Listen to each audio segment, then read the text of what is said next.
Welcome back to the 2018-2019 school year. Today, for our first tech tip, I'm going to share updates for Google Classroom. Google Classroom first launched in 2014, and it continues to be a valuable tool to save educators time and to increase connection between students and also colleagues.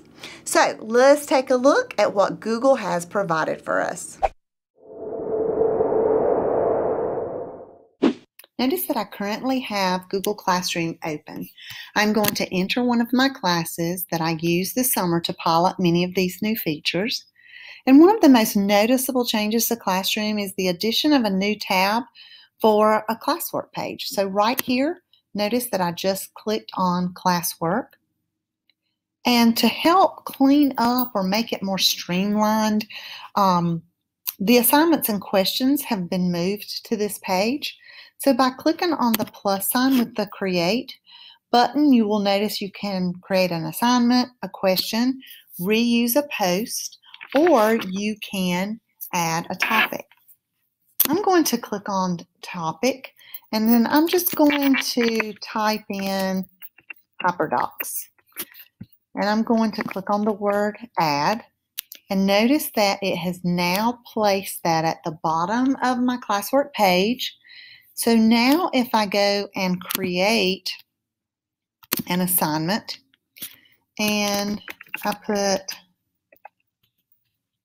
HyperDoc Week 1, notice I can still do the things I always have been able to do as far as points and due date, deciding on which students should receive this assignment, which classes, adding files, going to Drive or YouTube or a link. But right here's where I'm going to go, and I'm going to select the topic I want this to be placed in. So when I go to now assign that, if I scroll back down to the HyperDocs topic, you will see where I've just created that HyperDoc Week 1. So it's just a great way to organize things by topics rather than everything just being all in one place. It makes it more streamlined and pleasant to look at.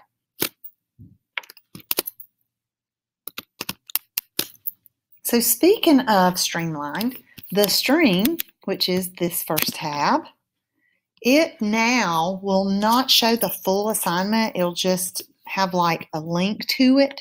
So you'd have to click on that link to actually open it. But notice down here I have links to like a slides presentation, to a lesson plan. And if I click on this plus sign, notice you can really just do announcements or reuse posts, again, from previous classes. So that is all you will now see under Stream. The People tab, it is also a different update. Notice that you can add teachers here. So if you want to co-teach, collaborate with a teacher, you just click on the little plus, put in the teacher's name, and click on Invite.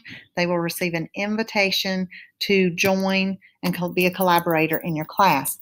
You do the same thing for students. You just click on the little plus, put the student's email, click on Invite, and it will send an invite to the students also. In the past, we would click on a student's name so that we could see what actions are available, and those still exist and are the same. You can also email guardians if you choose to do that. Another new feature is the settings. Notice the gear icon, which always represents settings. This is where you can locate your class code.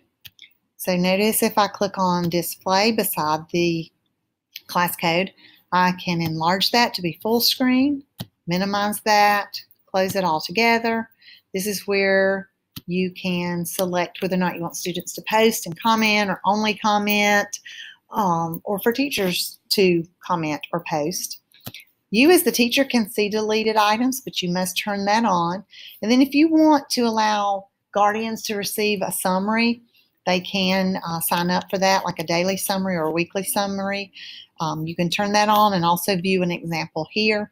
You can also make edits to your class title by clicking on the pencil in order to edit. To close these class settings, you just click on the X in the top left corner. And I want to mention something that is an update that is now missing is the About tab. This is where we could add class materials, and many people have not been happy because that is no longer there. So in a future update, they may bring that back.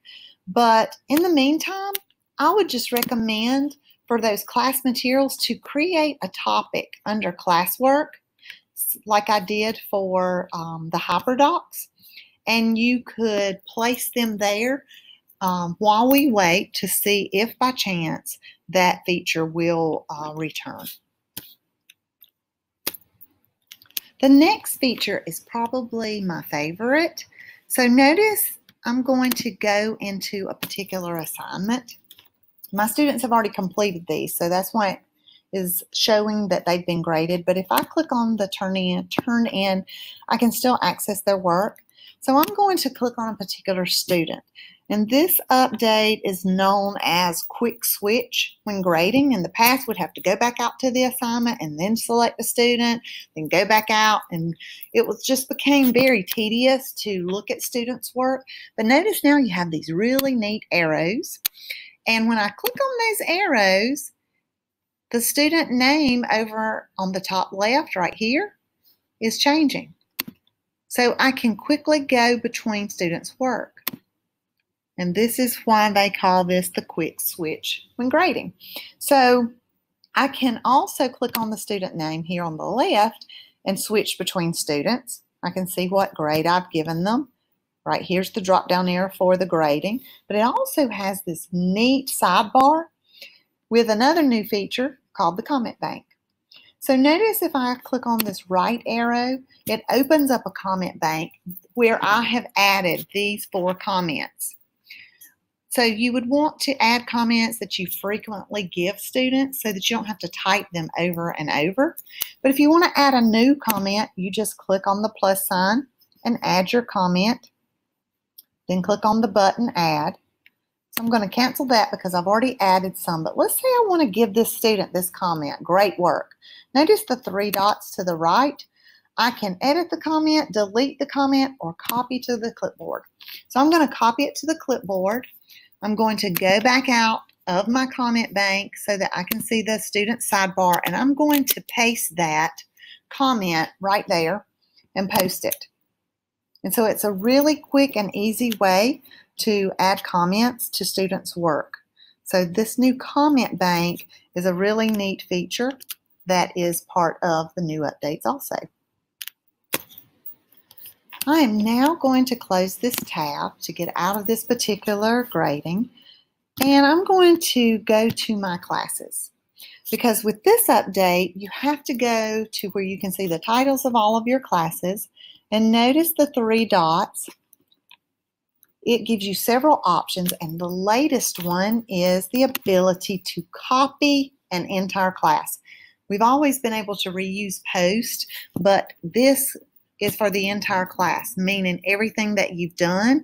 But notice it gives us a message that creating a new class with copied topics and classwork items, those will be copied, but the rosters and the announcements, those things won't be, because they know that you're going to more than likely have different students and want to make different announcements depending on these new students.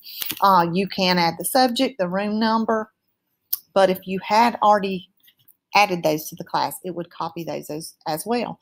So when I click on the word copy, it may take a few seconds depending on how many things were actually in that class, how many assignments and how many posts and those types of things. But it will say copy of, and it will have the same class title as the one that you are copying.